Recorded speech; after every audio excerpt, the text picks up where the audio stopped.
कुछ प्राप्त नहीं होगा। चेतन से चेतन को चेताया जाता है और इसीलिए चेतन पूजा करने का अधिकार केवल मात्र एक सत्संगी को इस संसार में मिला है। लेकिन हमने उस चेतन पूजा का महत्व ही नहीं समझा। गुरु महाराज ने कहा कि इन जड़ पूजा में आपको कुछ नहीं मिलेगा। अगर आप पेड़ की पूजा करोगे तो आपको पेड़ की योनि मिलेगी, पत्थर की पूजा करोगे तो पत्थर की योनि मिलेगी, जल की पूजा करोगे तो जल की योनि मिलेगी। यानी कि जो जो पूरी क्रियाक्रम आप यहाँ पर करोगे उसी हिसाब से आपको दोबारा इस संसार में मनुष्य शरीर लेना होगा। लेकिन गुरु महाराज ने कहा कि जीते जी परमात्मा का दर्शन अगर इसी मनुष्य मंदिर में आपने कर लिया, यानी आपने जीवात्मा को जगा लिया, तो गुरु महाराज ने कहा कि आपका जन्म मरण का चक्कर यही खत्म हो सकता है। प्रेमियों, बताइए इतनी बड़ी बात जो गुरु महाराज ने हमें इस सत्संग के माध्यम से नामदान के रूप में दिया है, उसको हमने क्या समझा। इसीलिए गुरु महाराज ने कहा है कि आपको इन बातों को समझ लेना चाहिए कि गुरु महाराज ने जो नाम का दान हमें इस मृत्यु लोक में जबरदस्ती आकर दिया है, ये कितना बेशकीमती है। प्रेमियों, ऐसे कई प्रेमी हैं। हमारे आपके बीच में ही कुछ प्रेमी ऐसे भी बैठे होंगे कि जिन्होंने गुरु महाराज के इस नूरी स्वरूप को देखा भी है, लेकिन जो गुरु महाराज ने कहा है कि ये जो अनुभव आपको दिखता है, जो अनुभव आपके साथ होता है, उसे आपको किसी को बताना भी नहीं है। और इसी बात का सबूत उन लोगों के पास में होता है जो गुरु महाराज ने उनका परिचय दिया है कि जो लोग सच्चे साधक होते हैं वो संसार से अलग रहने लगते हैं, संसारियों से अलग रहने लगते हैं। उनका रहन सहन बोल चाल सब कुछ अलग हो जाता है, क्योंकि वो केवल और केवल अपने परम पिता में खोए रहते हैं। तो प्रेमियों, और उन्हीं के पास परम पिता परमात्मा का सच्चा परिचय होता है, लेकिन वो चाहकर भी कभी बता नहीं सकते। तो हम आप लोगों ने वो जानने का वो हक हमें मिला है, लेकिन वो जानने का हक हमने अभी तक प्राप्त ही नहीं किया। लेकिन गुरु महाराज ने कहा कि संसार का दुख कड़ा लेकर आते हो और संसार का दुखड़ा लेकर रोना रोते ही चले जाते हो। सत्संग में आप जब भी आते हो तो आकर कोई ऐसा माई का लाल नहीं मिला कि जिसने आकर यहाँ ये रोया कि हे परम पिता परमात्मा, हे गुरुवर, मुझे केवल आत्म साक्षात्कार की कमाई का रास्ता जो दिया है उसे चलने के लिए शक्ति दो, वरदान दो। यहाँ पर जो भी आता है संसार मांगने के लिए आता है और संसार मांग के ही चला जाता है। जब संसार ही मांगना था तो आपने इस संसार में आने के बाद नाम का दान लिया क्यों? गुरु महाराज ने इस पर एक छोटी सी कहानी बताई थी जो मैं आपको बताना चाहती हूँ कि ये कितना बेशकीमती धन है जो हम आप लोगों को गुरु महाराज ने इनाम के रूप में दिया है। एक बार एक ऐसे ही प्रेमी था, उसे बड़ी जिज्ञासा हुई कि मुझे भी नाम का दान चाहिए। तो वह किसी एक महात्मा पहुंचे, महात्मा के आश्रम पे चला गया। वहां पे जाकर सेवा करने लगा, वहीं पे रहने लगा, लोगों के साथ में सेवा करता था, भंडारे की जो भी सेवा मिलता था वही कर लेता था, सत्संग सुनता था और वहीं पे सो जाता था। और ऐसे करते करते उसे वहां 6 वर्ष बीत गए। इन 6 वर्षों में उसने महात्मा के कई सत्संग सुने, सेवा करता रहा, लेकिन कभी महात्मा के सम्मुख नहीं गया और महात्मा ने कभी उससे कुछ नहीं पूछा। 6 वर्षों के बाद अचानक एक दिन सत्संग महात्मा का खत्म हुआ और उन्होंने उसके तरफ देखा और उसे पास बुलाकर पूछा कि बेटा तुम कौन हो और यहाँ पर कब आए? तो उसने कहा कि महात्मा जी, मुझे तो यहाँ पर आए 6 वर्ष हो गए हैं। तो महात्मा ने कहा कि अच्छा, अरे 6 वर्षों में कभी तुम सामने नहीं आए, कभी मिले नहीं? तो उसने कहा कि हाँ, गलती मेरी है, मैं कभी सामने नहीं आया और ना ही कभी आपसे मिला। अगर मैं मिला होता तो शायद आपको पता होता। महात्मा को सब पता होता है, लेकिन वो ऊपरी बाहरी रूप से हमें अनजान दिखाने की कोशिश करते हैं। तो उस महात्मा ने उससे पूछा कि तुम्हें क्या चाहिए, यहाँ पर क्यों पड़े हो? तो उसने कहा कि मुझे आत्म कल्याण की शक्ति चाहिए, रास्ता चाहिए। जो आत्म कल्याण करने का रास्ता आप इन लोगों को दिया है वही मुझे चाहिए। उसके उस विचारों को सुनकर महात्मा जी को लगा कि चलो 6 वर्ष से यहाँ आया है, कुछ तो प्राप्त करने के लायक हो गया होगा। तो उन्होंने कहा कि कोई बात नहीं, तुम मेरा एक छोटा सा काम कर दो। उन्होंने अपने पास में पड़े एक लकड़े का छोटा सा बक्सा उठाया और वो उसके हाथ में दिया और उसे देते हुए कहा कि इस बक्से को नदी के पार मेरे एक मुर्शिद रहता है, उसे देकर आना है और उसे देकर आओ, फिर मैं तुम्हें वो आत्म कल्याण का रास्ता दे दूंगा। और जैसे बक्सा उसके हाथ में दिया तो देते हुए उसे कहा कि देखो, एक बात का ध्यान रहे कि रास्ते में इस संदूक को खोल के मत देखना, बस जाकर उसे देकर आना। रास्ते में से खोलना नहीं है। और उसने उस संदूक को, उस बक्से को लिया और चलने उस मुर्शिद को देने के लिए निकल पड़ा। अब जब गया तो नदी के उस पार वो रहता था। नदी के पास पहुंचते पहुंचते मन ने उसे कई बार डावाडोल किया। बार बार मन उससे कहता कि देख एक बार इस संदूक को खोल के तो देख इसमें है क्या।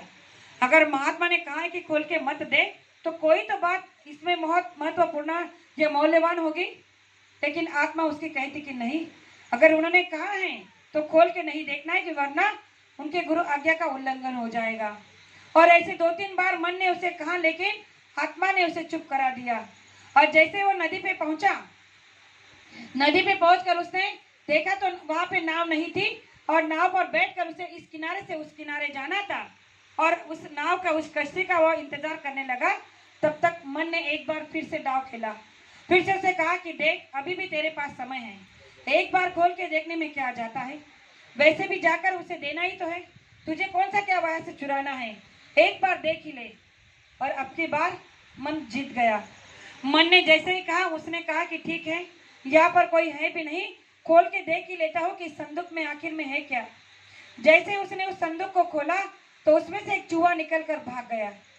वो देखकर हैरान हुआ कि अरे इसमें तो एक चूहा था और इस चूहे को लिए महात्मा मुझे इतना सुना रहे थे कि इसे बीच में खोलकर देखना नहीं, इसमें कोई मौल्यवान चीज तो थी नहीं, था तो एक चूहा।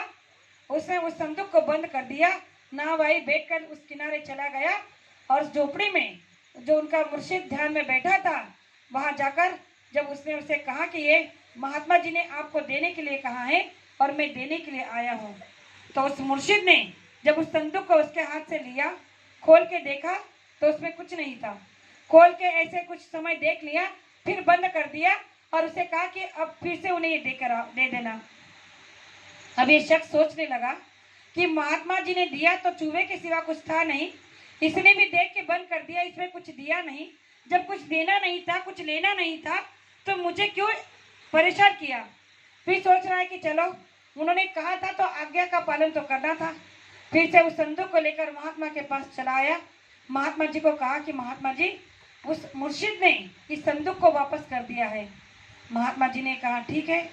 जैसे उन्होंने उस संदूक को हाथ में लिया और खोल के देखा तो उसमें एक पर्ची थी। ये पर्ची को देखकर बड़ा आश्चर्य हुआ कि अरे मेरे सामने तो उसने खोल के देखा तब तो कुछ नहीं था और मेरे सामने बंद कर दिया तब भी कुछ नहीं रखा, फिर ये पर्ची कहाँ से आ गई। तो महात्मा जी ने उस पर्ची को निकाला और उसी के हाथ में देते हुए कहा कि ये तुम पढ़ो, ये तुम्हारे लिए है। और जैसे ही उस शख्स ने उस चिट्ठी को पढ़ा तो उसमें लिखा था कि हे मालिक, इसे वो नाम की बख्शी मत देना, जिस नाम की बख्शी के लिए, जिस रूहानी दौलत के लिए आया है, 6 वर्षों से तुम्हारे पास में पड़ा है, इस नाम की बख्शी को इसे मत देना क्योंकि अभी ये इसके काबिल नहीं है। और जैसे ही उसने ये पढ़ा तो उसे बड़ा शौक लगा, वो बड़ा सुन्न हो गया कि अरे ये मैंने क्या कर दिया। तब महात्मा ने उसे समझाया कि अब समझ में आया कि तुम्हें नाम की बख्शी देने के लिए क्यों मना किया। अरे अभी तक तुम मन के कहे चल रहे हो, 6 वर्षों से यहाँ पे थे, सत्संग से तुमने क्या सुना। अगर मेरे सत्संग की एक बात भी अगर आपके अंदर में उतार ली होती तो आज तुम्हें नाम की बख्शी मिल गई होती। ये रूहानी दौलत के लिए जो तुमने घर संसार को छोड़ा था 6 वर्षों से, वो तुम्हें प्राप्त हो गया था, हो जाता। लेकिन तुमने मन के कहे चलकर एक आज्ञा का पालन नहीं किया और बीच रास्ते में संदूक को खोलकर देख लिया। अगर तुम इतनी सी बात पर अपने मन को काबू में नहीं कर सकते, अपने मन को विजय वश में नहीं कर सकते, तो इतनी बड़ी रूहानी दौलत पाकर अपने मन को कैसे रोक सकते हो। क्योंकि रास्ता ही तो मन को रोककर चलने का है और जब तक तुम मन को रोककर नहीं साधना नहीं करोगे तब तक तुम्हें आत्मा साक्षात्कार नहीं होगा, रूहानी दौलत का चमत्कार नहीं मिलेगा और इसीलिए मैं तुम्हें ये नहीं दे सकता। और वो रोने लगा, गिड़गिड़ाने लगा और वहां से पश्चाताप करते हुए चला गया। प्रेमियों, ये कहानी गुरु महाराज ने सुनाई और फिर भी कहा कि मैंने उस महात्मा ने भले उसे नाम का दान नहीं दिया, लेकिन मैंने तुम्हें जबरदस्ती बुलाकर दिया। क्यों? क्योंकि मैं जानता था कि मेरे बच्चे कर लेंगे और अगर नहीं भी करेंगे तो मैं जबरदस्ती इनसे करवा लूंगा, क्योंकि मैं जानता हूँ कि ये होनहार है, ये संसार से समय निकाल कर मेरे लिए समय दे देंगे। मन को रोकने की जो साधना सिखाई है, मन को रोकने की साधना कर लेंगे, मन को वश में करने की जो युक्ति ने बताई है, इन पर चलने की कोशिश कर लेंगे और मेरा दिया हुआ रास्ता प्राप्त कर आत्म कल्याण की साधना कर लेंगे। प्रेमियों, इतना बड़ा विश्वास गुरु महाराज ने हम पे रखकर हमारे बुरे बुरे कर्मों को उठाकर हमें नाम का दान दिया है। और आज तक हमने क्या किया है? हमने उनके नाम की लाज नहीं रखी है। इसलिए प्रेमियों, मैं आपसे इतना ही कहना चाहूंगी कि एक बार अगर हमारे हाथ से भी ये मनुष्य शरीर चला जाएगा तो पश्चाताप के सिवा हमारे पास भी कुछ नहीं रह जाएगा। गुरु महाराज ने कहा कि संसार में फिर जन्मना फिर मरना वही होगा, क्योंकि मनुष्य शरीर पहुंचे महात्मा से नाम का दान लिया है और बिना मेहनत किए बिना कमाई गए अगर यहाँ से चले गए तो दोबारा मनुष्य शरीर मिलेगा, लेकिन आपको मुक्ति और मोक्ष नहीं मिलेगा। फिर वही जन्मना, वही मरना, फिर वही संसार में आना, वही बच्चे पैदा करना, वही फिर घर गृहस्थी को चलाना। तो गुरु महाराज ने कहा कि लक्ष्य 84 से छूटने के लिए आत्म कल्याण की साधना करना बहुत जरूरी है।